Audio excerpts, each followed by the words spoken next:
Well, welcome back to the kitchen and more dodgy PRC-made garbage.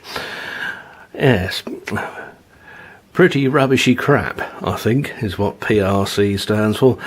Now, this thing, just out of interest, the other day I tried to see if I could get an earth reading off the earth in the plug from the metal here, and I couldn't. And believe it or not, the earth wire inside this had come adrift.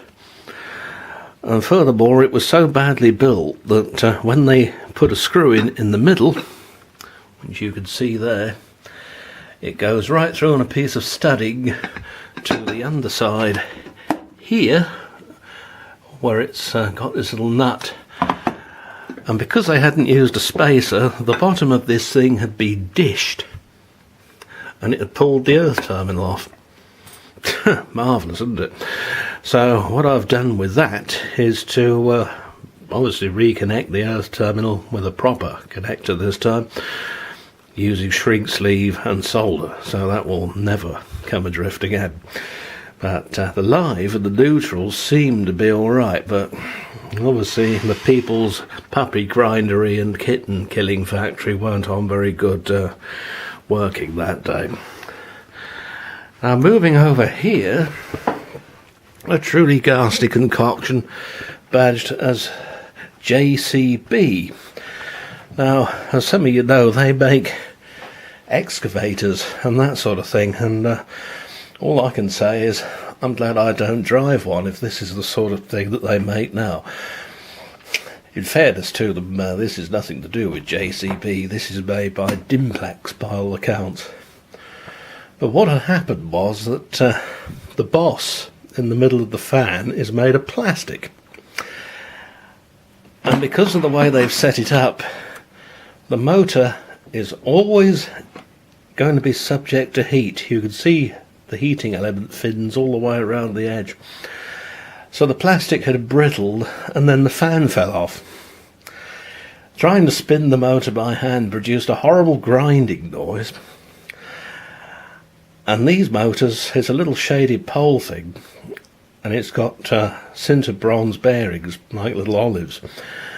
And what should be there, at either end of it, on both bearings, is a little felt pad that acts as an oil reservoir. You'll probably have come across those if you've ever had a BSR record player apart, or one of their old-fashioned reel-to-reel tape recorders. So, of course, the felt pads weren't there, so there's no oil reservoir, and the bearings were completely dry because of all the heat being kicked up by the heating element. It is, after all, a heater. So the thing wasn't running fast enough, and when that happens, the thermal overload here keeps tripping. If I move her up a bit, that keeps going open circuit, so, of course, shutting the power off and preventing damage to what is essentially a plastic box. So off I goes, and I've made up a brass bush. Done away with the silly plastic quill thing that was originally provided. It was no good anyway. Made this a press fit, made the fan a press fit, and carefully peened it over.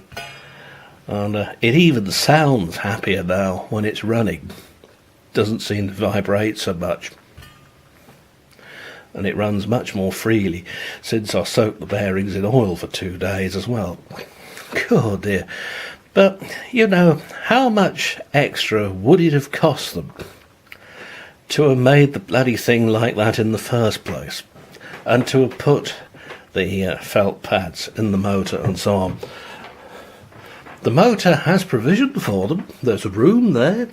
But, oh no, can't do that. That might make it reliable, and that would never bloody do. It's a sort of clamshell thing it fits together by. And there you are. That's it.